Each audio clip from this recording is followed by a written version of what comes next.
The welfare state and two kingdoms theology. More on that today on the Gary DeMar Show.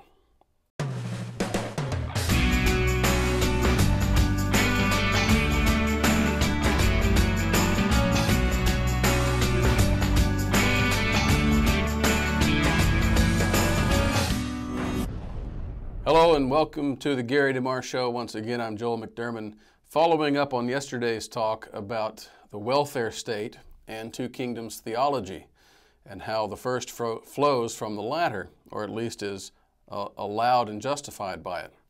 I threw out a lot of facts yesterday, and I'd like to tie a couple of those together today on the same topic. I talked a lot about Luther and his views, and how that was playing out during his time.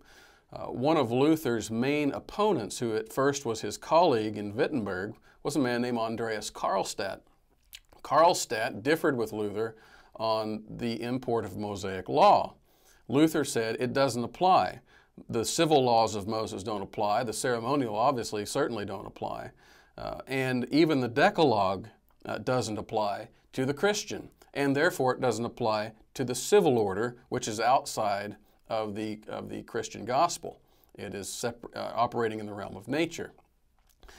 Well, Karlstadt said, no, that's not the case. The laws of Moses are in effect, with the exception of civil, with the exception of the ceremonial laws. The civil laws we should draw from and learn from as the model, as the blueprint, as it were, of civil society. Now, Karlstadt never said it that clearly, but he clearly argued that the Moses laws applies. It applied to the removal of images from the state churches because of the second commandment and other things like that. But where he was really concerned about was on the issue of social order. The nobles were stressing and oppressing the peasants. And Karlstadt said this is not right. Unfortunately, I think he went a little too far, and he took the view that some of the modern-day social gospelers, like Ronald Sider, would say that the state should redistribute the wealth that they've taxed from the people and help the poor. Well, that's not exactly how it should work, but the point was that they should not be, whatever they should be doing, they should not be extorting the peasants just so they can live a lavish lifestyle and consolidate their power over the people, which is exactly what they were doing, continuing to annex lands that were formerly belonging to the peasants. And so Karlstadt challenges Luther. There's a big fallout. Luther tries to pin the peasants' revolt on Karlstadt, which was not true. Karlstadt clearly denounced the rebellion and the violence. That was spurred on by another preacher who was named Thomas Müntzer, and Thomas Müntzer had a very revolutionary, almost communistic view of how social order should change. Karlstadt said, no, that's wrong, and we distance ourselves from it. Nevertheless, the nobles should be paying attention to Moses, and the courts should be paying attention to Moses. And when Luther attacks Karlstadt via a trip to his hometown and a pamphlet called Aligning Him with Münster's Violence, Karlstadt replies with his own pamphlet on Luther's main points of teaching.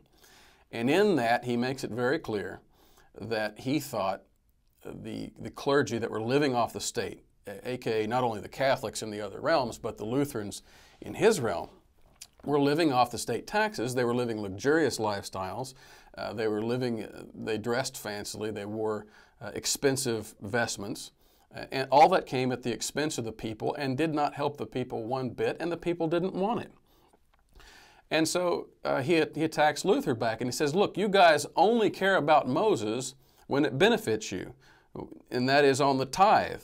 You'll quote that passage of Moses, but any others, when it talks about justice for the poor and that kind of thing, you ignore.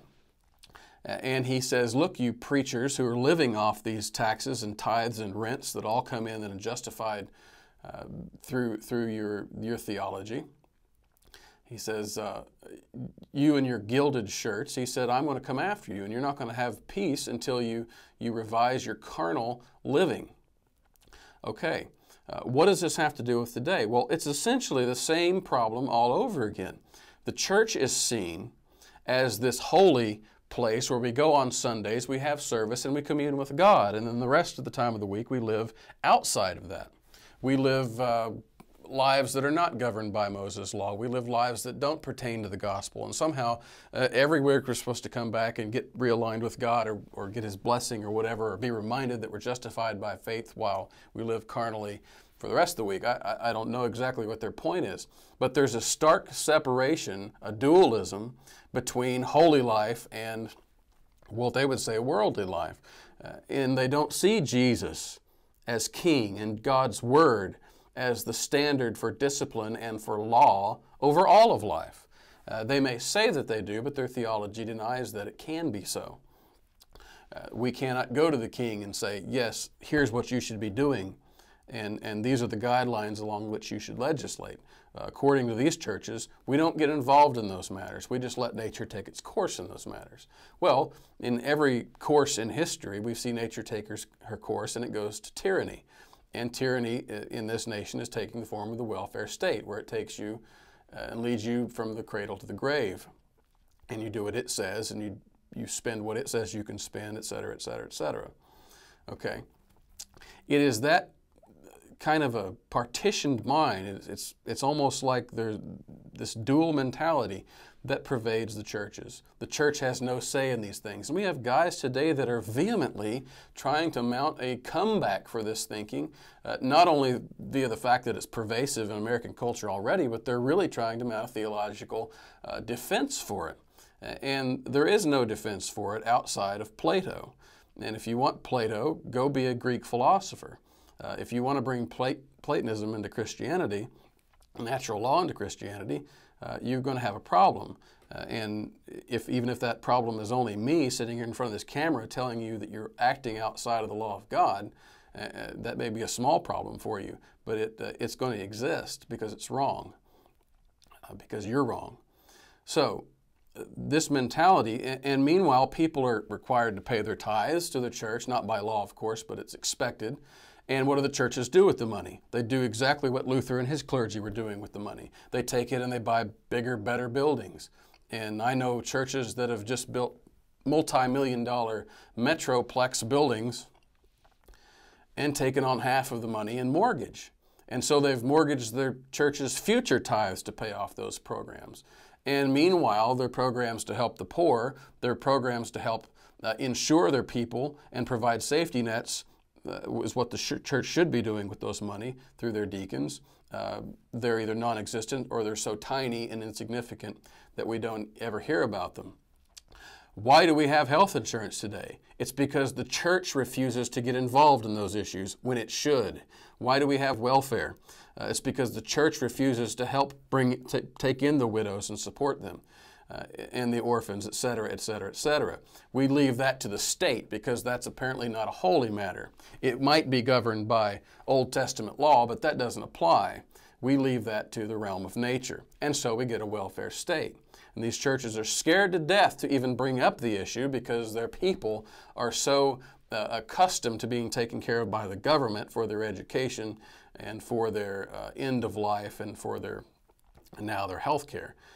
In many cases, even though they're speaking out against health care right now, it'll be interesting to see what happens in a few years if they're so vehemently outspoken against it. The churches could easily set up programs like this. It's a sad thing that, as far as I know, not a single denomination has a health insurance policy for its people, when it could do it very easily by pooling the power of all of its people's tithes. Instead of building big fancy buildings, set up a private insurance system under a 501c3 and help your people. But we don't do this today. We want to be, as the revolutionary Thomas Müntzer accused Luther of being, Brother Fatted Cow and Brother Easy Chair. That's the Christianity we have today. And because that's the Christianity we have today, we have the welfare state, which is a creeping tyranny, which will only grow worse until the churches change and speak out. That's my piece today here on the Gary DeMar Show. Thank you for joining me for yesterday and today on this topic.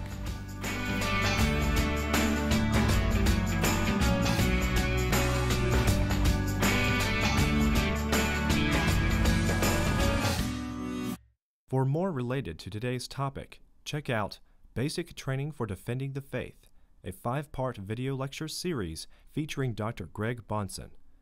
You will find it at AmericanVision.com.